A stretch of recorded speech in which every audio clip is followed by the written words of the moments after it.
Dahil binigyan po ang aking asawa ng 3 malalaking kabute ay lulutuin ko po itong isa. Tamang-tama po at magluluto po ako ng pansit. Sabi ng aking asawa, pwede daw po itong isahog kaya susubukan ko po. First time ko lang pong magsahog ng kabute sa pansit kasi po ang lagi ko pong mga sinasahog ay manok or kaya po ay baboy. Sabi ng aking asawa ay lasang karne daw din po ito kaya susubukan ko po siyang isahog. Pagkatapos ko pong himay-himayin ang kabute, ayan na po ang aking mga ingredients na gamitin. Meron din pong manok, at bihon at pansit. Dahil nakaredy na po lahat ay magsisimula na po tayo sa pagluluto. Inuna ko po yung sibuyas at bawang. Pagkatapos po ang manok, isinunod ko na rin po itong kabute.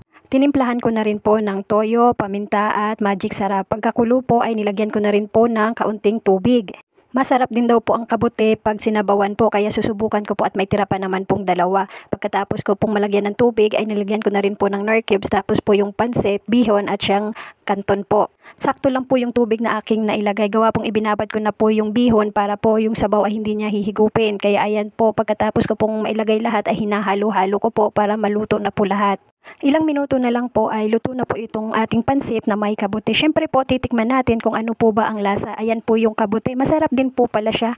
Dahil natikman na po natin at okay naman po ang lasa ay syempre iahahain na po natin ito para makakain na rin po ang mga bata. Mabuti na lang po ang mga bata ay hindi namimili po ng pagkain kung ano po ang nakahain. Ayun po ang kanilang kakainin. Maraming salamat po sa panonood.